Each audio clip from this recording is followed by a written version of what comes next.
Je vais demander à la deuxième table ronde de s'installer. L'un d'entre vous l'a dit, c'est un phénomène qui est en croissance, l'accompagnement de ces personnes en précarité vieillissante. Je vous propose du coup de nous intéresser à l'évolution du profil des personnes en précarité en 2024, de rentrer dans des études quantitatives, nous intéresser aux données avec Alain Mercuel, auquel je vais demander de rester, avec Zoé Brassier qui est chargée d'études observation du sans-abrisme à la direction des solidarités de la ville de Paris, et puis avec la mission Interface, une équipe mobile de coordination médico-sociale au service de la personne âgée ou de la personne en situation de handicap, et avec donc Thomas Baud qui est responsable de la mission Interface. Je laisse la parole à Isabelle Chabin-Gibert, qui est responsable du département précarité à la direction de la santé publique à l'ARS Île-de-France. Bonjour, je suis ravie d'animer cette table ronde. D'une façon générale, vous le mesurez bien, l'espérance de vie des personnes à la rue est de beaucoup inférieure à celle de la population générale, puisque quand on meurt à la rue, en général, on meurt à 49 ans. Et pourtant, force est de constater, et vraiment les retours sont unanimes, de l'augmentation des personnes âgées sans chez soi, de leur nombre. Et c'est pour ça que nous avons choisi, dans le début de cette journée, d'animer une session sur les données chiffrées pour nous aider à essayer de mieux appréhender les caractéristiques de ce public. Alors, les données qu'on va vous présenter ne permettent pas de décrire l'ensemble du phénomène, mais elles vont quand même nous fournir une idée sur le volume approximatif des personnes concernées et sur la composition de ce public. Par exemple, quelle est la place des femmes, quelle est la place des personnes migrantes vieillissantes, ce qui pose des problèmes d'allophonie, quelle est la place des personnes atteintes de maladies neurodégénératives. Et l'enjeu, vous le mesurez bien, c'est d'essayer d'adapter les actions aux besoins et notamment d'adapter les approches cliniques. Alors, nous avons, pour nous aider à réfléchir à ce sujet, 3 invités qui vont partager avec nous leurs données d'activité. Donc, ils ont été présentés. Alain Mercuel, qui travaille donc au GHU Paris Psychiatrie et Neurosciences et qui vient aujourd'hui en appui expert auprès de la coordination francilienne des équipes mobiles psychiatrie précarité et qui va nous parler des données de ces équipes mobiles psychiatrie précarité. Et je te donne la parole. Oui, merci. Donc je rappelle, vous connaissez les équipes mobiles psy-précarité, hein, 2 grandes missions. La première est d'aller vers les personnes, rester avec et les amener à accéder aux soins, quels que soient les soins. D'ailleurs, on se rend compte que les orientations vers les soins somatiques sont plus importantes que les orientations vers les soins psychiatriques parmi le public que nous rencontrons.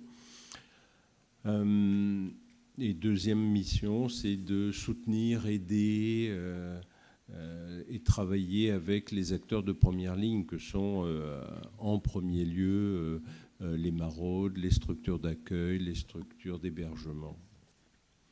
Je vous disais tout à l'heure, 160 équipes en national. En régional, on a 23 EMPP sur l'Île-de-France. Pour vous donner quelques chiffres avant de passer aux lettres, 4191 personnes rencontrées pour presque 26 000 actes en 2023. On n'a pas encore les chiffres de 2024, mais ils sont en nette augmentation. La file active des personnes rencontrées dans Paris, pour vous donner une idée, c'est 1680 pour 9000 actes environ. Et si on essaye de resserrer sur les personnes âgées que nous avons rencontrées, si on tient compte des 45-65 ans, et c'est une tranche d'âge pour les personnes âgées, en tous les cas qui concernent, comme vient de le dire Isabelle Chabin-Gibert, les grands précaires, puisque, je vous rappelle, 48-49 ans d'espérance de vie à la rue, si on prend l'âge moyen des morts de la rue, c'est-à-dire 32 ans de différentiel d'espérance de vie par rapport à la population moyenne en France.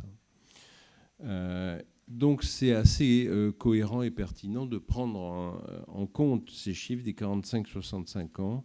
Et bien sur les 4000, un peu plus de 4000 personnes, on en a 1100 qui ont entre 45 et 65 ans. Et plus de 65 ans, 281 personnes. Donc c'est sûr que quand j'entends 15 EHPAD dans Paris, si on en prend une, voire deux par an, ça fera 30 personnes. 281 personnes de plus de 65 ans à la rue, présentant des troubles psychiques et bien sûr des comorbidités, puisque atteintes somatiques diverses et variées, parfois des cancers, souvent des atteintes neurologiques, sans parler des Korsakoff. Donc vous voyez, si on ajoute les 45-65 plus les plus de 65 ans, on est à 1400 personnes dans Paris intramuros. Alors, si on tient compte maintenant de ces personnes, ça veut dire qu'il va bien falloir les aider à sortir de ce lieu-là. Or, on l'a évoqué de façon très parcellaire tous ensemble, on voit bien l'âge moyen. Donc, on est vieux quand on a 50 ans à la rue. Alors bien sûr, les dérogations pour les entrées en EHPAD, etc. Mais enfin, quand on rentre à 50 ans dans une EHPAD, au milieu d'autres personnes qui en ont 85, 87, 90, ça crée des liens un peu difficiles avec ce vieillissement prématuré. Et puis, tout le monde ne veut pas aller en EHPAD. Je vous rappelle, c'est quand même une population de refusants. C'est une clinique de la non-demande. Et des gens qui ont vécu 10 ans, 20 ans, 30 ans à la rue, qui ne sont pas décédés, qui ont 45, 50, 60 ans, et qui se retrouvent dans un lieu clos, on va dire, en tous les cas, eh bien, ça ne facilite pas la durabilité de cet accueil. Et puis, troisième point, c'est une population de refusés. C'est la clinique des refusés des soins durables. Je pense, quelles que soient les raisons, ce sont des cas complexes, ils sont trop chronophages, ils sont énergiphages, il n'y a pas de solution pour eux. Enfin, bon. C'est-à-dire que face à ces gens qui ont une triple peine, c'est-à-dire l'âge, le trouble somatique, le trouble psy, typiquement, c'est encore un russe, c'est Korsakoff. Qu'est-ce qu'on fait ? Et il n'y a pas de grande solution pour ce type de personnes. Et puis, il y a aussi les psychotiques vieillissants, on l'a évoqué aussi déjà en première partie, à la rue, qui ont passé 10 ans, 15 ans, 20 ans sans traitement.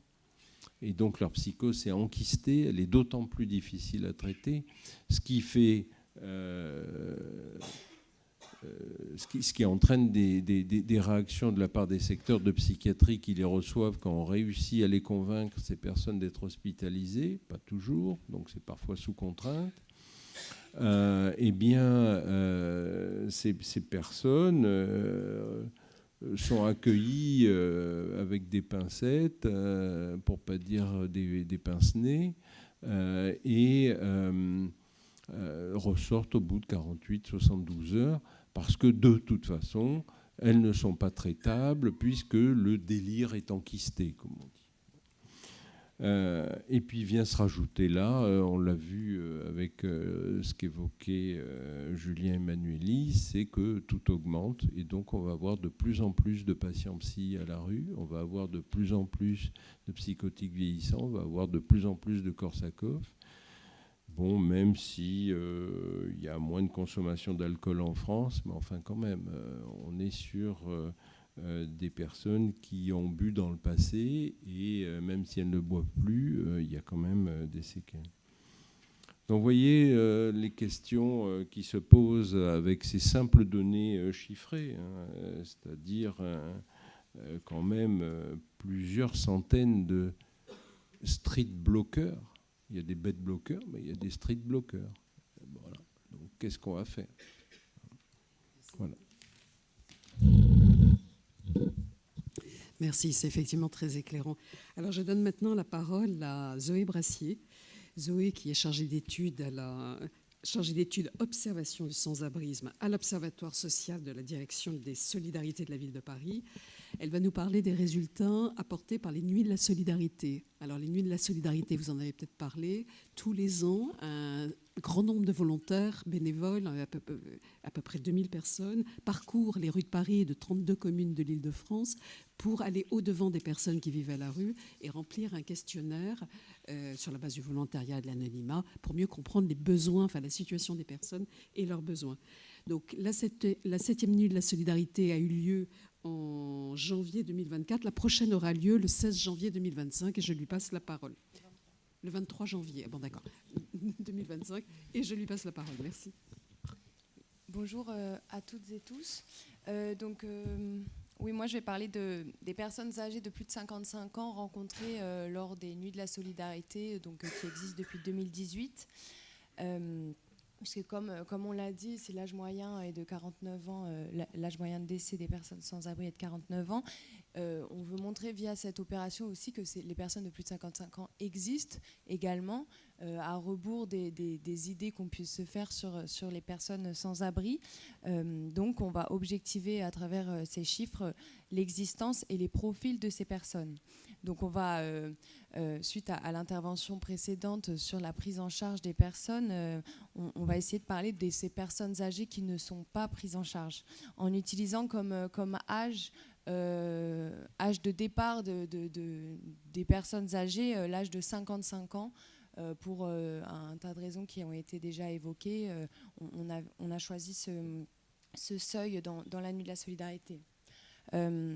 Donc les personnes âgées en situation de sans-abrisme sont un objet d'étude qui a été longtemps invisibilisé, et je vais reprendre les termes de Sophie Rouet-Lambert qui est ici, qui disait que si le vieillissement était vu comme un impensé jusqu'aux années 80, le vieillissement des personnes, des marginaux, est vu comme un impensé jusqu'aux années 2000. Donc on voit que malgré la création de nombreuses structures à destination de ces personnes, un nombre important de personnes âgées en rue se maintient, ce qui montre une certaine inadaptation des structures et du fait d'expériences, de parcours de vie et de besoins différenciés des personnes sans abri vieillissantes. L'Observatoire social a dirigé un numéro de la revue de gériatrie en 2020 qui convoquait plusieurs champs disciplinaires, la sociologie, l'histoire, la santé publique, autour de la question de cette prise en charge des précaires en EHPAD. Je vous invite à la consulter. C'est assez éclairant sur les sujets qui ont été abordés, notamment lors des précédentes interventions. Et ici, on va essayer de comprendre les besoins et le nombre de personnes âgées touchées par ces situations pour permettre de mieux quantifier et de mieux adapter cette prise en charge.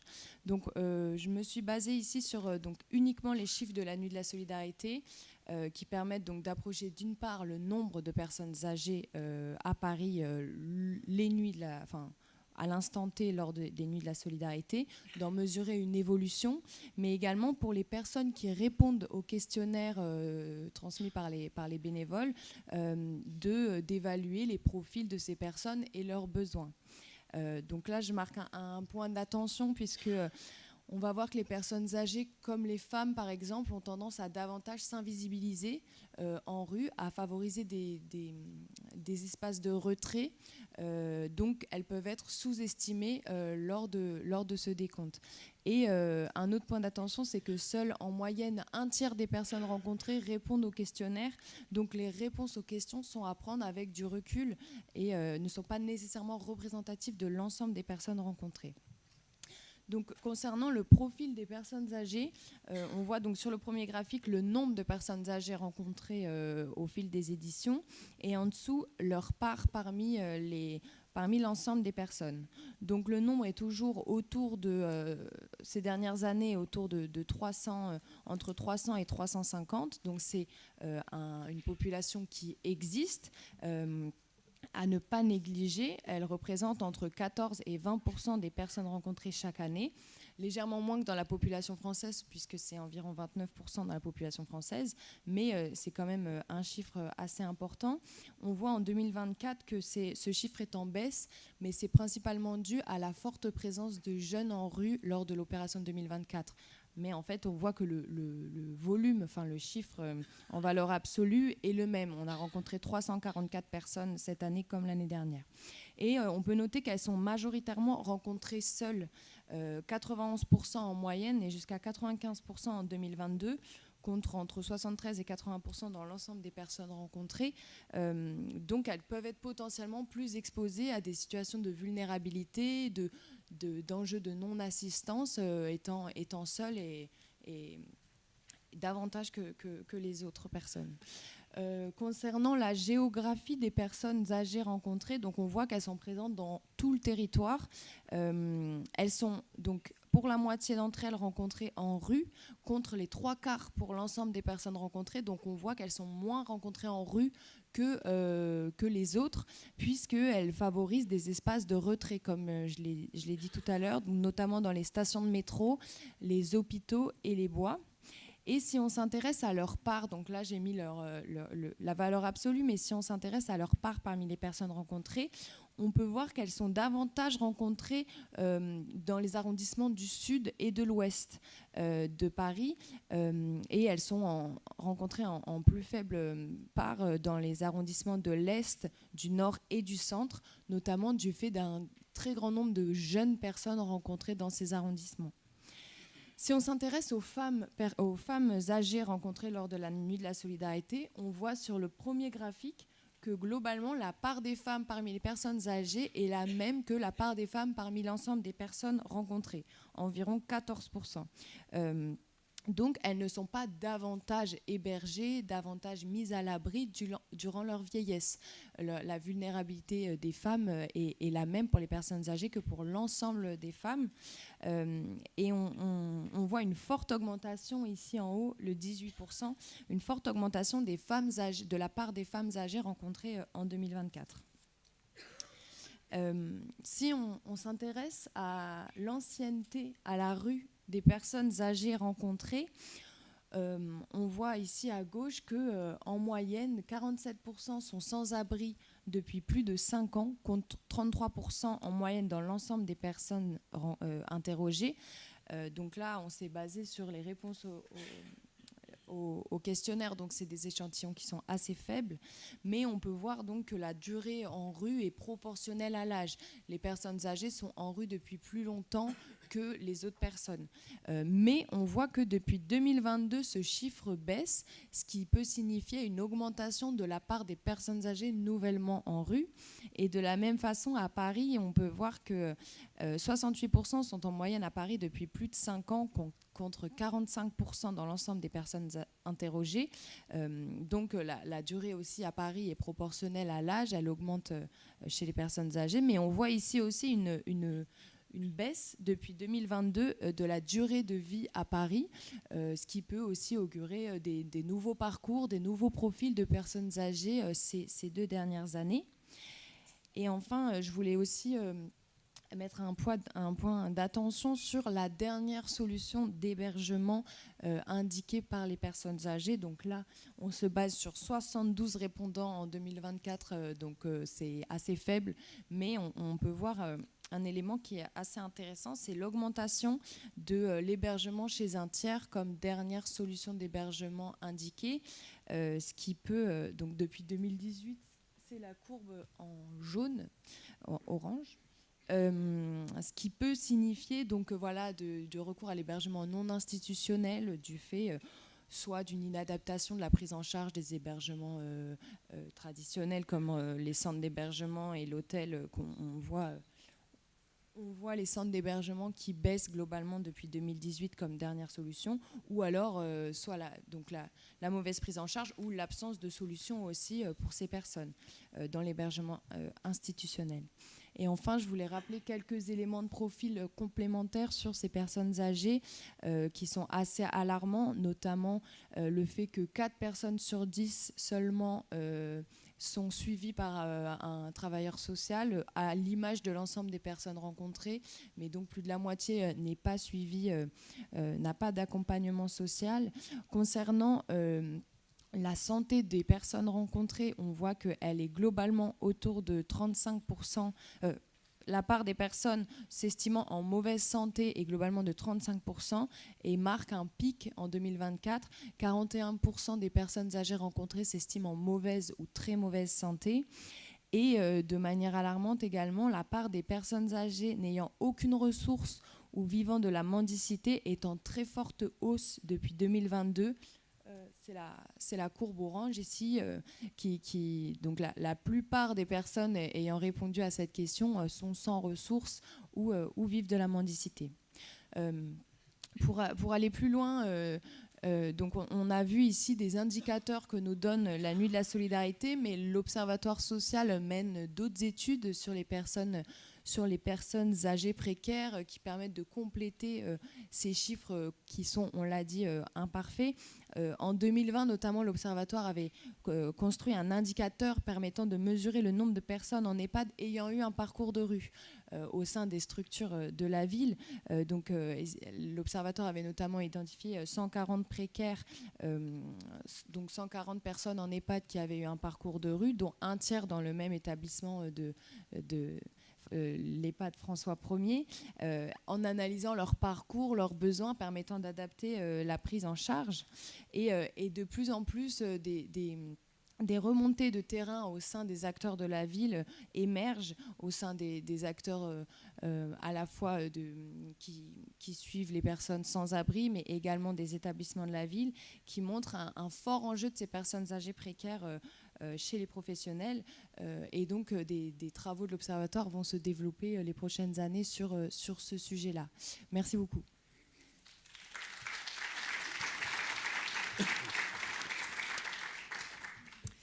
Merci. Maintenant, je passe la parole à Thomas Bod, qui est responsable de la mission Interface au sein du SAMU social de Paris. Donc, c'est une mission qui maintenant est reconnue comme un dispositif important dans l'optimisation des parcours des personnes sans domicile fixe, âgées ou en situation de handicap, d'ailleurs, puisque vous assurez tout un accompagnement social, voire médico-social, depuis les structures d'hébergement ou les structures de soins résidentiels vers les structures d'aval les mieux adaptées, comme les EHPAD, FAS ou MAS. Voilà. Et donc, vous allez nous présenter les données de cette mission, mais aussi avec un petit peu de données de l'urgence sociale à Paris par l'Observatoire du SAMU social de Paris. Oui, bonjour à tous. Du coup, effectivement, je vais d'abord commencer par vous présenter ce qu'est la mission Interface, parce que je pense qu'elle n'est pas encore assez connue. Donc, la mission Interface, c'est une mission qui existe depuis 2017 et qui a pour objectif d'accompagner les personnes âgées de plus de 60 ans ou les personnes en situation de handicap de 18 à 59 ans vers des réponses pérennes aux difficultés d'hébergement et de logement des personnes à la rue. La mission Interface, c'est une équipe qui existe depuis 2017 et qui est née d'une remontée de terrain. Le 115 et les LHSS du SAMU social nous disaient qu'ils avaient beaucoup de personnes de plus de 60 ans, ils n'avaient pas de réponse adaptée. Du coup, en 2017, on a regardé ce qui se faisait en France et on a piqué l'idée du SIAO de Nantes avec la mission Interface pour créer ce dispositif donc, qui accompagne des personnes âgées ou personnes en situation de handicap vers des dispositifs pérennes. Donc, qu'est-ce que c'est que la mission Interface pour être le plus concret possible? C'est 2 axes principaux. C'est un axe de coordination de parcours. Donc, on fait ce que pourrait faire un DAC, par exemple, mais pour les personnes en situation de précarité, puisqu'on estime que des enjeux spécifiques émaillent l'accompagnement de ces publics. Donc, c'est qu'on va en aller vers dans les centres d'hébergement, dans les maraudes d'intervention sociale ou dans les accueils de jour pour accompagner les personnes âgées et les personnes en situation de handicap et surtout leurs référents sociaux pour les accompagner du coup vers des solutions et des réponses adaptées. Cette prise en charge, elle est là aussi pour permettre du coup une montée en compétence des travailleurs sociaux sur les droits des personnes âgées et des personnes handicapées. Et l'idée, c'est de faire un fil rouge dans l'accompagnement entre le social et le médico-social et permettre aux personnes, les personnes âgées et les personnes en situation de handicap, d'accéder à des établissements adaptés à leur niveau d'autonomie. Donc on n'a pas de tabou à la mission Interface, on peut accompagner vers le logement des personnes âgées qui vivent en rue, on peut accompagner vers des personnes de famille, vers des résidences autonomie, vers des maisons, vers des masses ou des femmes. L'idée, c'est vraiment de pouvoir trouver le meilleur projet pour les personnes. La mission Interface fait un travail de dentelle auprès des personnes accompagnées. L'idée, c'est de prendre le temps dans cet accompagnement et de proposer des solutions les plus adaptées. Pour ça, on a différents outils. Parmi ces outils, je voudrais juste aborder un outil en particulier qui s'appelle les visites de projection, qui sont l'idée d'accompagner les personnes âgées, les personnes en situation de handicap et leurs référents sociaux vers les dispositifs eux-mêmes. C'est-à-dire l'idée, c'est on prend les personnes, on prend leur référent social et on va dans un EHPAD, dans un FAM, dans une pension de famille, pour qu'ils voient à quoi ressemble cet établissement-là. Et l'idée, c'est qu'ils quittent un petit peu les a priori que peuvent avoir les personnes et leurs référents sociaux sur ces établissements-là et qui voient la réalité des choses. Ça permet bien souvent de débloquer des situations de refus. Et la raison pour laquelle on prend le référent social, c'est aussi parce que le référent social, il est le garant du projet dans le quotidien de la personne et qui peut, du coup, tout au long de son accompagnement, faire référence à cette visite pour accompagner les personnes vers l'obtention de différents papiers administratifs, aide sociale, cas d'identité, etc., pour pouvoir avoir l'établissement qu'il a visité.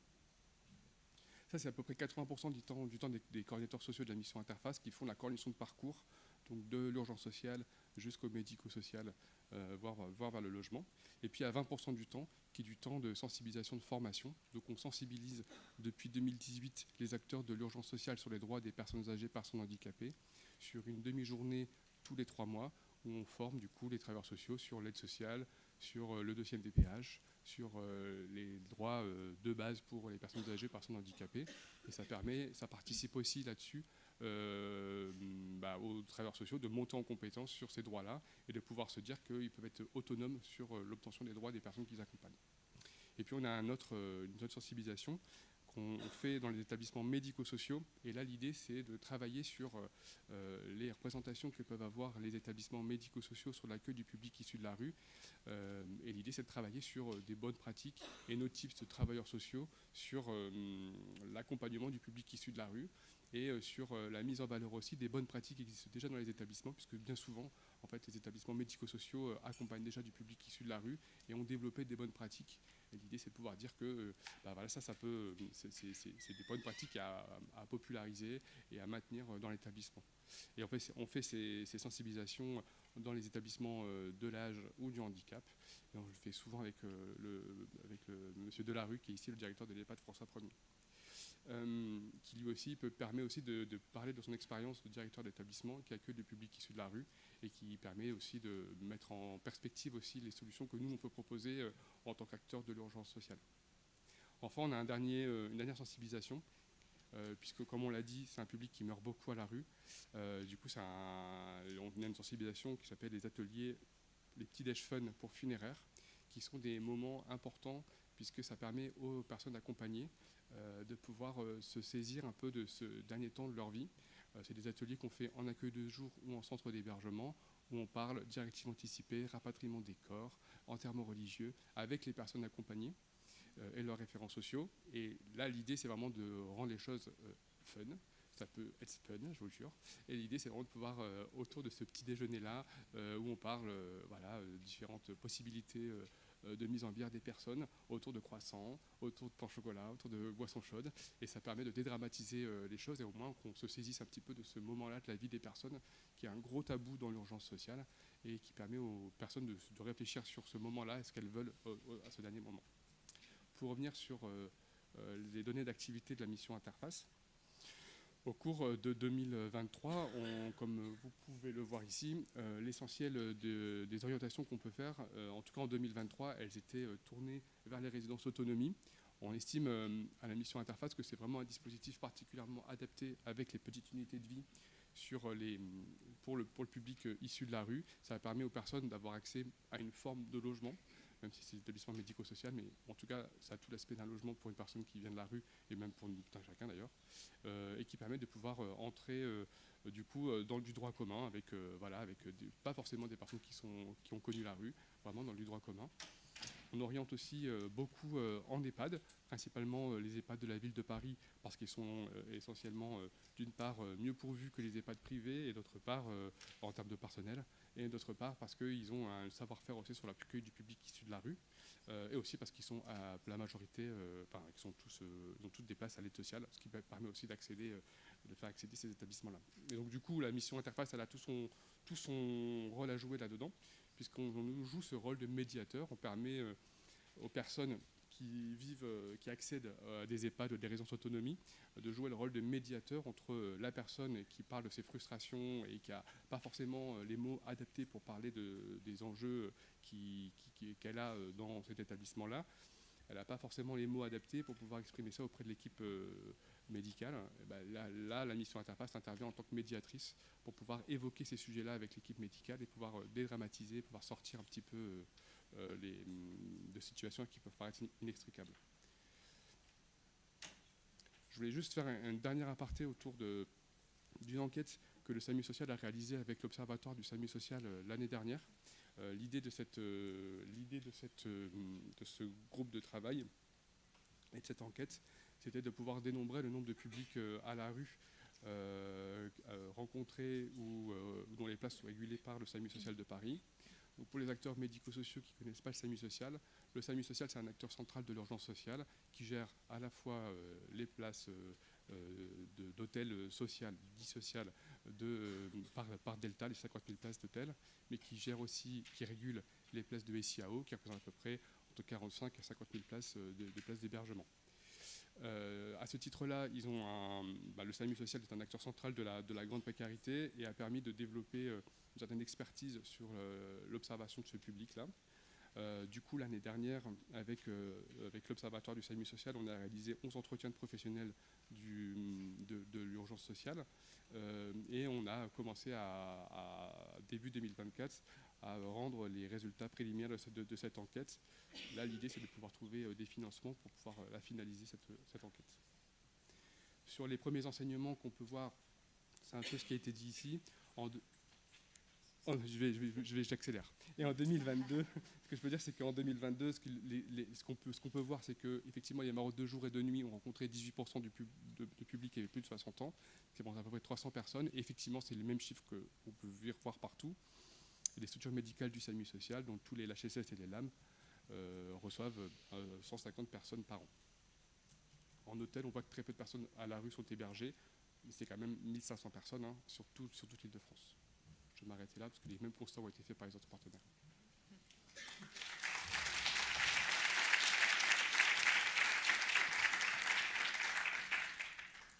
Merci beaucoup. Maintenant, la parole est à la salle. Juste deux, trois questions, pas plus, parce qu'on a pris un petit peu de retard. On a quand même, donc, les uns nous disent 1400 personnes à Paris intramuros. 520 en Paris intramuros, 1400 en région. En région, merci. Des femmes pour environ 14%, des nouveaux parcours, des nouveaux profils, les maraudes qui trouvent au moins les maraudes de nuit du SAMU social de Paris qui trouvent au moins 300 personnes à la rue de plus de 65 ans, c'est ça. Voilà, ce sont des chiffres quand même assez éclairants. Qui veut prendre la parole ?